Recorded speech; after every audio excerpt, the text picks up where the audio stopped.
And we are back with Green Mountain Mornings on WKVT 100.3 FM and AM 1490. Ooh, we have creeped up all the way to 30.6 degrees outside. The sun must be hitting the thermometer outside the studio on William Street.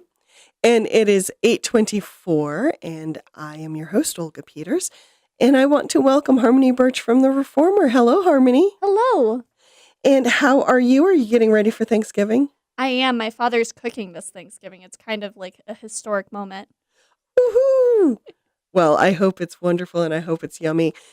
During the break, Harmony asked me if I was looking forward to Thanksgiving, and I really am. But I paused, and of course she thought that was kind of funny.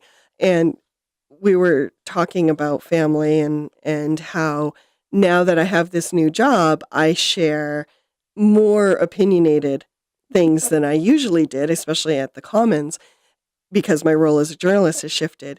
And Harmony said, well, didn't your family know your political beliefs beforehand? And I said, no, because I have a really strong survival instinct. And so, no, many of them don't. But on to local news. This is a great article. Harmony and I are about to talk about an article she did on a pedestrian struck by a vehicle in town. And why that is important is because this week we had another person hit on Birch Street. And from what I understand by the police report, the pedestrian is okay.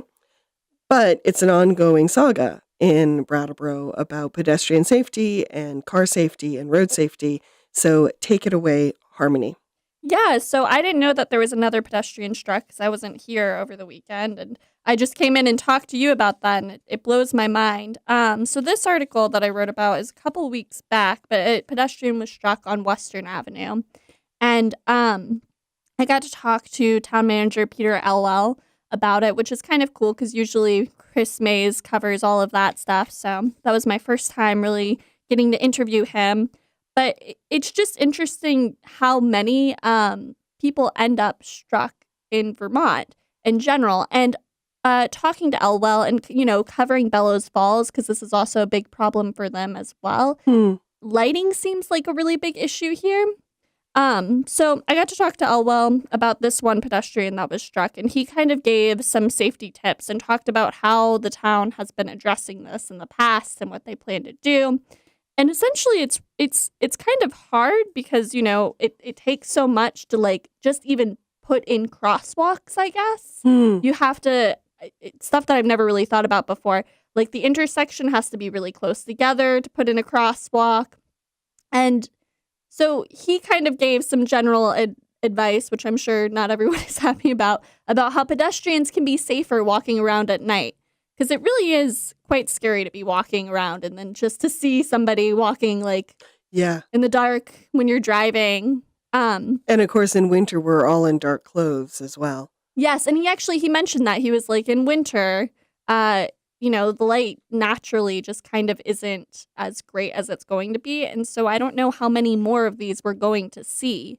He did say that the town has a committee that looks at traffic safety, and they're continually looking at it. And I'm sure now that this other pedestrian was struck, it's going to put in a public outcry, and they'll probably look at it again. But it's hard because it's a lot of money, and it's a lot of work and a lot of regulations to put in these safety measures that we need. So what were some of the things he suggested that people can do right now? So he talked about wearing lighter clothing, obviously, not looking before you cross, I guess, and waiting by the crosswalk to make sure that people are going to stop for you. And he talked about drivers, being more aware, which is definitely something as a new driver I have to look out for while looking at night. Yeah, people need to be aware, need to slow down during crosswalks. You can't just barrel through them. And those were his main advice things. Yeah, I have to say, driving in to the studio in the morning, there's a couple that walks on Western Avenue just about 5 o'clock in the morning, 5:15, when I go by. And I have to say a huge thank you to them because they always have the reflective vests. I think one of them has a cane and even has some reflection on their cane, or a walking stick. It might not be a cane. And I just appreciate it so much because 5 a.m. is kind of a weird time in the morning and the light can be kind of weird. And it just, as a driver, it helps me so much to know that they're there. Yeah. So, well, thank you for that, Harmony. Now tell us about the Putney Food Co-op is expanding. Yes, so the Putney Food Co-op is expanding their deli area primarily, and this has been a long time coming. They started thinking about doing this. They held a market study in 2013, and now it's finally it's going. It's on board. They got approval on October 17th, roughly. That's when they went and met with the Putney Planning Board. And November 27th, which is actually my birthday, which is kind of Happy fun. birthday. Yeah, November 27th, they get to go and they officially can kind of start building. As far as I know, nobody who is their neighbor has said anything about this. It doesn't seem like it's going to impact anyone else, but they're putting in at least 28 to 30 new seats in their deli area, which is kind of exciting. And they're really doing this because they want to expand not only on the deli and seating area, but they want to offer people in their co-op a better customer experience. They're not looking to gain more consumers by this, but they want to kind of, they're hoping the customers they will have will spend more money there. And they're hoping to make it less crowded. And doing that, hopefully it will encourage people to buy more. Right. Because we're just have to go to the local news with Natalie Knowles. But for those who haven't been to the Putney Co-op, it is kind of a smaller footprint. The aisles are closer together. So you can have this kind of crush of people even without many people in there. So, good. I hope that goes well. Welcome back to Green Mountain Mornings on WKVT 100.3 FM and AM 1490. 31 degrees outside, 8:40 on the clock. And welcome back, Harmony Birch from The Reformer. Hello, thank you. And we have some great news happening in Bellows Falls, or Rockingham, I should say. They have named a new development director, Gary Fox. They have. So the Rockingham has been without a development director for a couple of months now. And they finally named a new one, and it's kind of exciting because Gary Fox, I don't know if anyone here knows him, but he's kind of a big name in the Windham County area. He started what is now known as the Current. Mm-hmm. He helped lead NECA's capital campaign. Mm-hmm. And so he's just really big on the developmental front. He also is the executive director for the Sustainable Valley Group, which is doing some exciting work right now in Bellows Falls with the Robertson paper mill. Right. Is that some work around solar and alternative energy, right? Yeah. So he worked with the Rockingham Development Office just a little while ago to kind of get the Robertson paper mill up to snuff. It needed to be kind of like all the chemicals needed to be taken out, and they kind of like I can't remember the word right now, but they stripped it. That's what it is. They stripped it and kind of just kept the bare bones because the building itself wasn't doing so well. Mm-hmm. But the goal here is ultimately that they'll be able to finish cleaning it out and stripping it, and then they'll be able to put new businesses on that island in Bellows Falls. And so what he's doing with the Sustainable Valley Group is they have a solar generator that they want to use to power the building. Oh, okay. Yeah. So it's exciting stuff. Yeah, he is always working on, I've known Gary just through the Commons for a few years, and he's always working on interesting economic development projects and ideas. So what spurred him to take this new position? So NECA is, it's got its new building. So he was working originally with the capital campaign quite a lot. He was working about 35 hours, I think is what he said. And now it's being cut to about 13 hours a week because I think he's a contractor, and I think that's just what they need him for. Mm-hmm. And so he has time now to do the Rockingham development stuff, and he's already doing development in Rockingham with the Sustainable Valley Group. So I think that it just kind of felt like a natural fit for him to take over this role because they need someone. It's been a couple of months. They need people to like write grants, and the municipal manager is doing it right now, but the municipal manager kind of has his hands full doing everything else. They still don't have a financial manager. Oh, wow. And dealing with a lot of chaos that's going on in Bellows Falls right now. So it's good that we have someone to step in and work solely on the developmental stuff. And he's taking over for Emmett Dunbar, who left the position because it was only part-time, but it sounds like Gary's fine with those hours. Yes. So Gary's fine with those hours because it's 25 hours a week for the developmental director position. And that means that he can do that and he can still work at NECA and have, a full-time paycheck. So what for you was the biggest takeaway from meeting Gary? And he's a really interesting guy who really knows his stuff. He got into some of the technical aspects of solar installation with me and how he hopes to revitalize some communities in Vermont through teaching people solar installation techniques because it will then give them a new skill, which will make them, it will up their pay raise, I guess. Solar installation is kind of high in demand. Yeah, he's an interesting guy who seems very focused. When he comes to the Rockingham meetings, he has his little laptop there and he'll like speak for 2 minutes and then he'll go back to his work. And he seems like an interesting guy. I think that Rockingham will do well. Thank you for that, Harmony.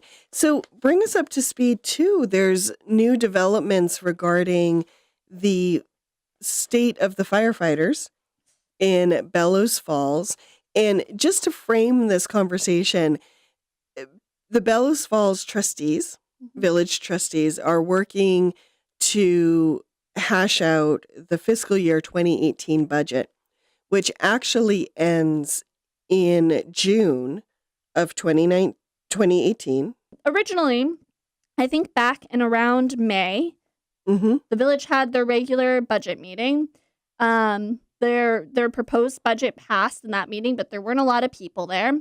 And then a little bit after that, a petition went around, and the village had to do a budget revote. And a significant amount of people, a lot more people came to this meeting, and they decided to cut. I think it was $200,000 something off of the original budget, $241,290.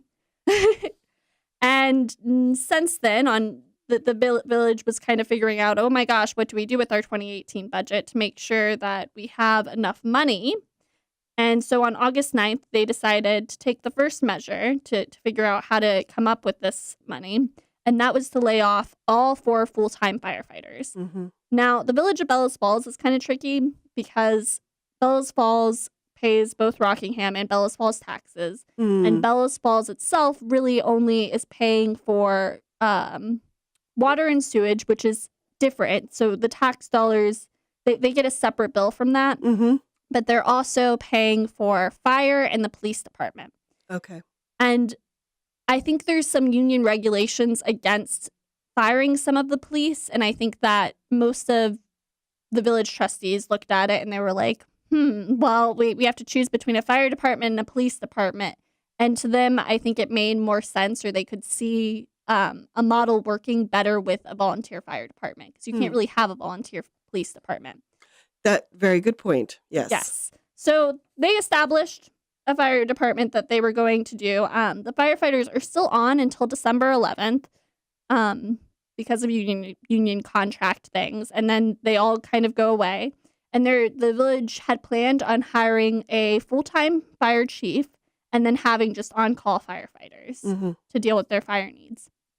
But recently, a petition went around the village, another petition, asking for another village meeting to reinstate some of that money, some of that $241,000 that originally got cut, so that the 4 full-time firefighters can be rehired.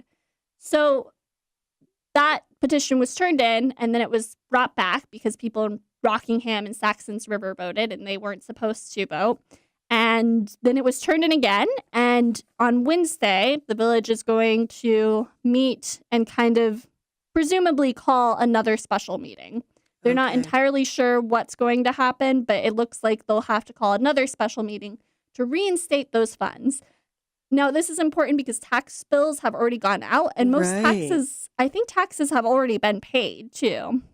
So probably because tax bills first go out, like the first time they're due or something is August or this September. was later. Yeah. They were way later because of all the issues. But yeah, so tax bills have already gone out, have already been paid.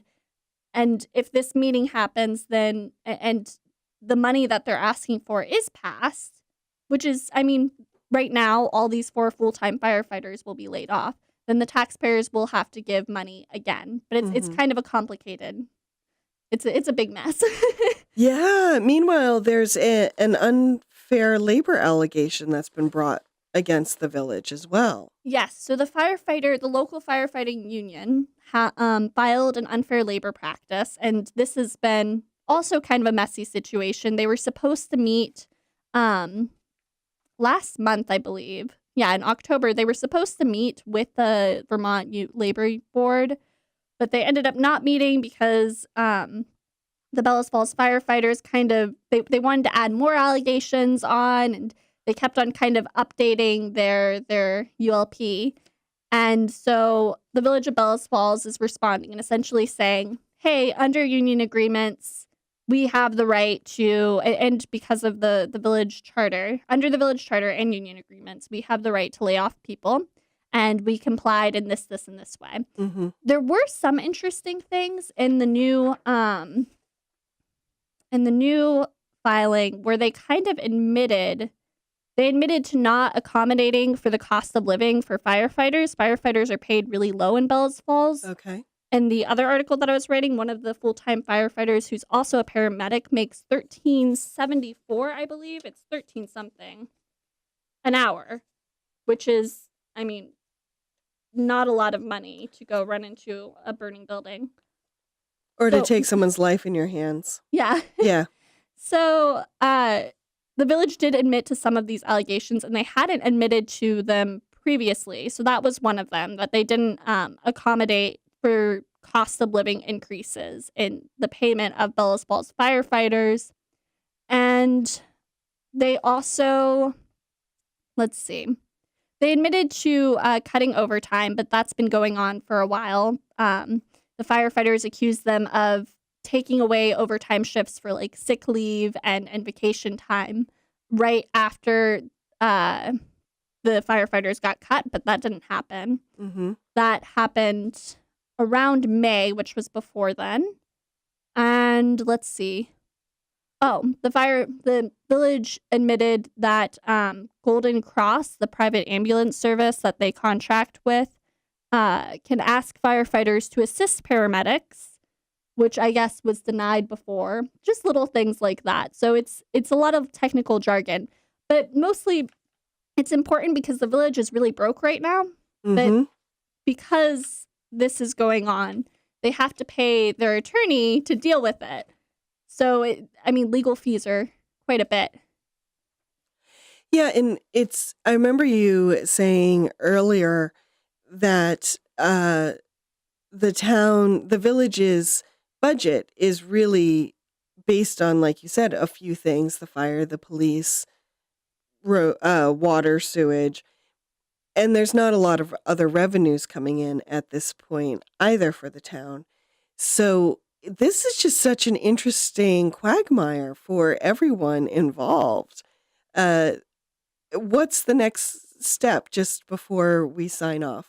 Right. So the next step will be the special meeting, which we're going to find out if the village will call on Wednesday. Wednesday at noon, they're going to figure all of that out, but it's suspected that they will call a special meeting. Well, stay tuned, and thank you for all your great reporting on this ongoing, developing situation.